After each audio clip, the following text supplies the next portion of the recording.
Padres de niños con cáncer que son atendidos en el Hospital Infantil Federico Gómez exigieron al gobierno federal, a la Cámara de Diputados y al Senado de la República una explicación de la reforma al sistema de salud aprobada el jueves pasado en San Lázaro. Solicitamos a la Comisión de Salud del Senado de la República una reunión urgente para explicarnos puntualmente en qué consiste la reforma al sistema de salud y qué sucederá con el fondo de gastos catastróficos. Este gasto contempla recursos por el orden de los 40,000 millones de pesos para atender padecimientos establecidos en el catálogo como el cáncer infantil. Sin embargo, denunciaron que con la creación del Instituto de Salud para el Bienestar, el fondo desapareció y ahora no saben en qué se aplicará.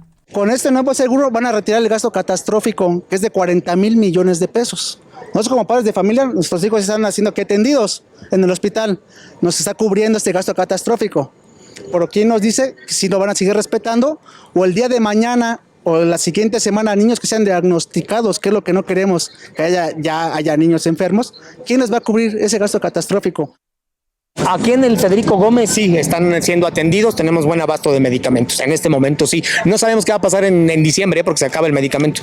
La incertidumbre, dicen, crece porque al no tener certeza, nada les asegura que sus hijos continúen recibiendo los tratamientos, mismos que aseguran tienen costos inalcanzables para su economía. Una quimioterapia te vale de 8,000, 14,000, 28,000 pesos, 30,000 pesos. ¿Se imagina que un padre de familia sin este gasto catastrófico que van a retirar, ustedes no lo vamos a cubrir? Los padres de familia acudieron al Senado de la República, en donde entregaron cartas al presidente de la Junta de Coordinación Política, Ricardo Monreal. También advirtieron que de no tener una respuesta favorable en los próximos días, emprenderán una huelga de hambre en la sede del recinto legislativo.